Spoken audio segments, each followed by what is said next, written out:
Mister Barampuram Paranjyothi Badrinath. Yes sir. మీ మొదటి ప్రశ్న ఏంటంటే గాంధీని షూట్ చేసింది ఎవరు? గోడ్సేనా? అన్నా గోడ్సేనా? చెప్తానమ్మా చెప్తాను. వాడు అడుగుతున్నాడుగా చెప్పరా. తాత చెప్పరా, లేదంటే మీ అమ్మను అమ్మా. కుట్టి చంపేస్తాడు.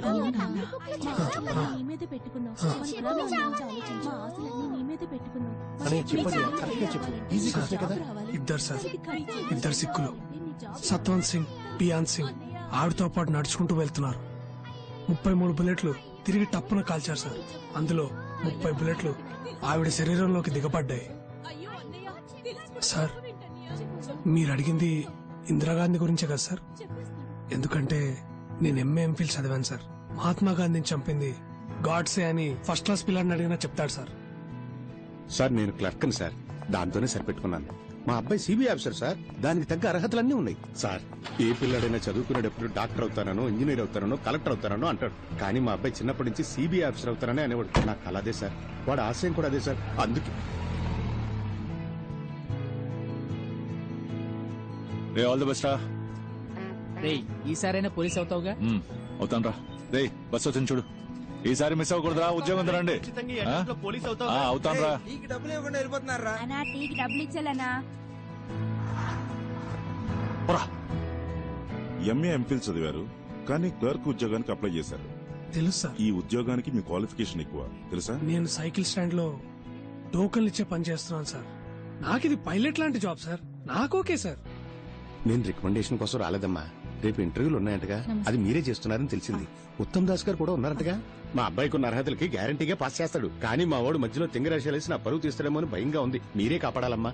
నేను చూసుకుంటాను. చాలా థ్యాంక్స్ అమ్మా. గొడుగు గురించి చెప్పా. ఇదేంటిది? వేరే ఏదైనా జాబ్ చూసుకోవచ్చు కదరా, ఎందుకు నా పోలీస్ అని పడిచేస్తావు? పైగా మీ ఆవిడ తిడుతోంది, వేరే పని ఏదైనా వెతుక్కోవచ్చుగా.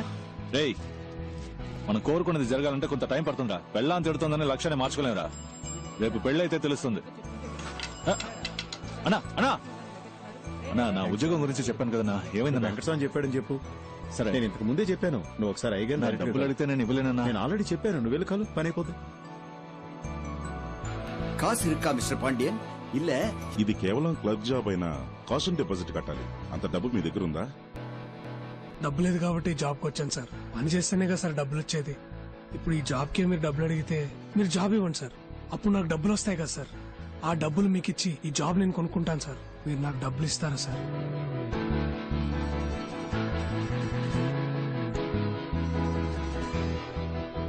నాకు ఈ ఉద్యోగం ఇస్తారా సార్? బాబు నీకు కొంచెం నోటు దోలు ఎక్కువగా ఉన్నట్టుంది. అది కొంచెం తగ్గించుకుంటే నీకు మంచి ఉద్యోగం దొరుకుతుంది. బాబు నేను చెప్పేది జాగ్రత్తగా విను. ఇప్పుడు జరిగేది recruitment for sub inspector of police Tamil Nadu. ఇందులో మొత్తం వేకెన్సీస్ 1211. కానీ అప్లై చేసింది 44,937 మంది. కావాల్సింది ఇంతమంది, కానీ అప్లై చేసింది అంతమంది. ఇప్పుడు నేను ఓపెన్ గానే చెప్తాను. ఇప్పుడున్న 1211 సీట్లలో 300-400 సీట్లు మెరిట్ బేసిస్ లోనే పోతాయి. మిగిలింది పైనుంచి కింద వరకు రికమెండేషన్, మనీ, పొలిటికల్ ఇన్ఫ్లుయెన్స్ అది ఇదిని పోతాయి. అందులో 40 సీట్లు మాకుంటాయి. இப்பவும் 85 1 வரைக்கும் வாங்குறாங்க.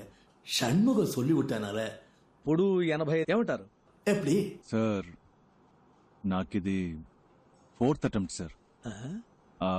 మొదటి 300లో ఉంటానో లేదో తెలియదు సార్. కానీ ఆ 1500లో నేను తప్పకుండా ఉంటాను సార్. అంతా కరెక్ట్ గా జరిగితే నాలాంటి వాళ్ళు గెలుస్తాం సార్. ఖచ్చితంగా గెలుస్తాం సార్. ఇక్కడంతా కరెక్ట్ గా ఉంటే ఎవరు కరెక్టో వాళ్ళే గెలుస్తారు సార్. విషయం లేనోళ్ళేమో ఇక్కడ, విషయం ఉన్నోళ్ళేమో ఎక్కడో అలా కనిపించకుండా మాయమైపోతున్నారు సార్. నువ్వు పోలీస్ కి ట్రై చేస్తున్నావా? పోలీస్ పోలీస్ అంటే అది మళ్ళీ రొటీనే కదా సార్. అది ఇప్పుడు వేరే కొత్త ట్రాక్. మన ఫ్రెండే పోలీస్ అని పాపం పిచ్చిగా ఉన్నాడు సార్. ఒక ఇంటర్వ్యూకి వెళ్తున్నాం సార్. ఏదో తప్పు చేస్తున్నాం, ఏదో మిస్ అయ్యాం. అప్పుడు ఆ జాబ్ రాకపోతే ఓకే, కానీ కరెక్ట్ గా పర్ఫార్మ్ చేసి క్వాలిఫికేషన్ ఉండి అప్పుడు ఆ ఉద్యోగం రాకపోతే ఇంటికెళ్ళి అద్దం ముందు నిలబడినప్పుడు మన ఏంటి, మనకేం తక్కువ, మన బతుకేంటి ఏంటో బుర్ర పంచేది పిచ్చెక్కుతుంది సార్. అలా పిచ్చెక్కకుండా ఉండాలంటే 75 రెడీ చేయమని చెప్తున్నా. అప్పుడు ఇంటికెళ్ళి అద్దం చూసుకోండి, బ్రైట్ గా ఉంటుంది సార్. ఆ 75లోనే క్యాష్, క్యాష్ కొంచెం తగ్గుతుంది సార్. How much? ఒక 74 అంతే సార్. అడ్జస్ట్ అవుతారా సార్? ఆ వెయ్యి కూడా బయట ఒకతను, అతని మిమ్మల్ని పేరేంటి? కలవడానికి వచ్చేటప్పుడు బయట ఒకరు తీసుకున్నారు సార్. నా టైం వేస్ట్ చేయకండి. ఈ రోజు నా బర్త్డే. అరే సార్ పుట్టినరోజు శుభాకాంక్షలు sir. Many more happiness of the day. 30 complete అయిందా సార్? బయటికి పోండి. సార్ సార్ సార్, సార్, నేను సారీ ఇచ్చేస్తాం సార్. ఇచ్చేద్దాం రా. Sorry sir. లేదు సార్, వాడికి ఇవ్వడం పాపం అలవాట్లేదు సార్. నేను ఇస్తాను సార్. అదేదో త్వరగా ఇచ్చేసి. సార్ నేను ఇస్తాను రా.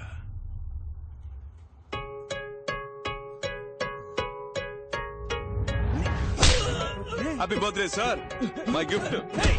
పట్టుకోండి, వదలకండి. మళ్ళీ వస్తాను. రేపటి నుంచి పోలీస్ వారా? రిజల్ట్ రానిరా. వాడితో బయటే మాట్లాడి పంపించుండొచ్చు కదే.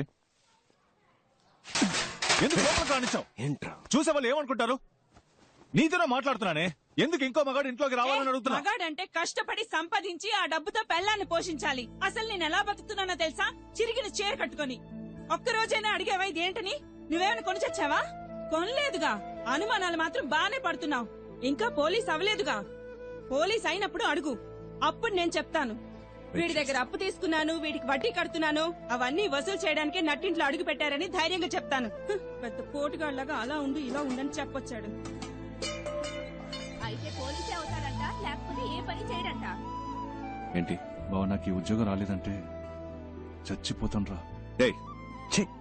లేదంటే ఈ లోకంలో ప్రతి ఒక్కడికి పోయేలోగా చేయాల్సిన పనంటూ ఒకటి పోరదుకు ముன்னாడి చెయ్య వేண்டிய వేలను ఉన్నారు. దాన్ని మనం వదిలేసిన అదే మనల్ని వెతుక్కుంటూ వస్తుంది. నువ్వు పోలీస్ ఆఫీసర్వే, మన సిబిఐ. రేపు నీకు రిజల్ట్, నాకు ఇంటర్వ్యూ. ఈ రెండు సక్సెస్. ఓకే, రావిలా నడుచుట కదరా. పొద్దున్నే అన్ని పనులు చేయాలంటే చిరాకు ఉందిరా అబ్బాయి. టైం నా చాలా షర్ట్ నలిగినా పర్లేదు, మీ షర్ట్ నలగకూడదు. నువ్వు సూపర్ నాన్న. అయిందా? సరే, బండి తీసుకురా నాన్న. బానే ఉన్నారు, పదండి. అబ్బా మెల్లగా.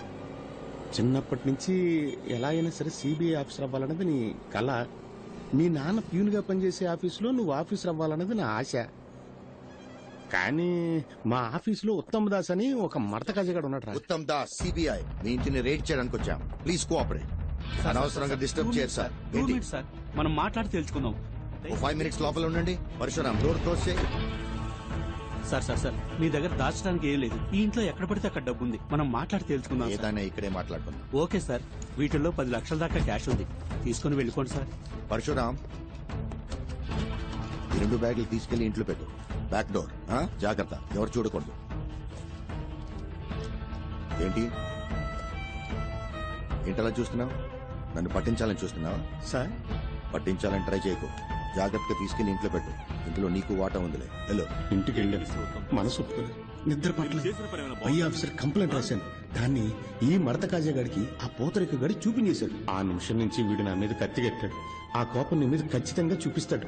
ఏదో రకంగా నువ్వు మేనేజ్ చేసుకుని నేను పనిచేసే ఆఫీస్కి ఎలాగైనా నువ్వు ఆఫీసర్గా రావాలరా. తప్పకుండా జరుగుతుంది నాన్న. ఏంటి బీజీ తిలక్క? గంగాధర్ తిలక్ గొప్ప దేశభక్తుడు. Please take your seat. Thank you sir. మీ నాన్న ఆశపట్టం వల్ల ఈ ఉద్యోగం చెయ్యాలనుకుంటున్నారా? మన తినే ప్రతి మెతుకు మీద మన పేరు రాసుంటుందని అంటారు. అలాగే ఏ చైర్ మీదైనా దానికోసం పుట్టిన వాళ్ల పేరు ఉంటుందని నేనంటాను. నా కోసం ఒక చైర్ ఈ ఆఫీస్లోనే ఎక్కడో ఉంటుందని నేను మా నాన్న నమ్ముతున్నా. సిబిఐ అంటే ఎన్నో డిపార్ట్మెంట్లు ఉన్నాయి. అందులో మీరు ఏ డిపార్ట్మెంట్ ని ప్రిఫర్ చేస్తున్నారు? Economic offences. ఎందుకు? పార్టీ పెట్టాల్సింది డెడ్ బాడీనే కానీ డబ్బుని కాదు. ఆ డబ్బంతా తవ్వి బయటకు తీస్తే మన దేశంలో ఉన్న ప్రాబ్లమ్స్ అన్నిటినీ ఈ కల్లా పీకి పారేయొచ్చు. ఏంటి పీకే గలమా? Hello sir. Morning sir. ఏం లేదు, పీకేస్తానని వినపడింది. ఏం పీకుతావని అడుగుతున్నా. నేను ఒక్కడనే ఏదో పీకిస్తానని చెప్పట్లేదు సార్. మనందరం కలిస్తే తప్పకుండా ఏమైనా పీకొచ్చు సార్. పీకుదాం, నువ్వు కంటిన్యూ చేయి. ఫిజికల్ టెస్ట్ పేపర్ చెవు. ఏంటయ్యా ఇతను హైటు? సార్ నిలబడి చూద్దాం.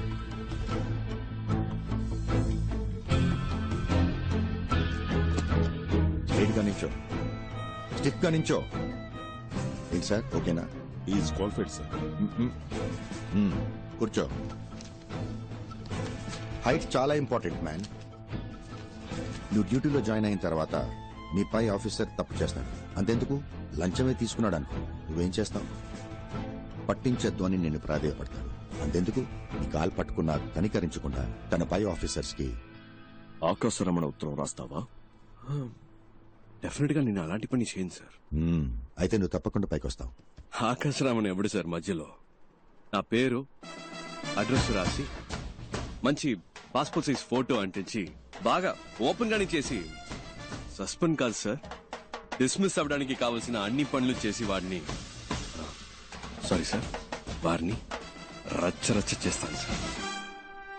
రాజకీయ నాయకుల ఇళ్లలో మిమ్మల్ని రైడ్ చేయమంటే మీరు ధైర్యంగా రైడ్ చేస్తారా? తప్పకుండా చేస్తాను సార్.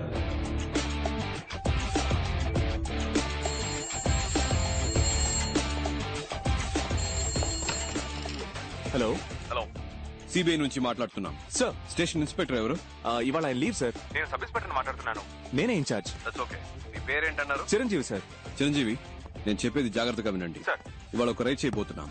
వెంటనే ఇంకో ఎస్ఐ లేదా ఇతర కానిస్టేబుల్స్, ముఖ్యంగా ఒక లేడీ కానిస్టేబుల్ గాంధీ బొమ్మ దగ్గరకు వచ్చేయండి. టీమ్ గా అక్కడి నుంచి రైడ్కి వెళ్తాం. అర్థమైంది సార్. Okay, got it?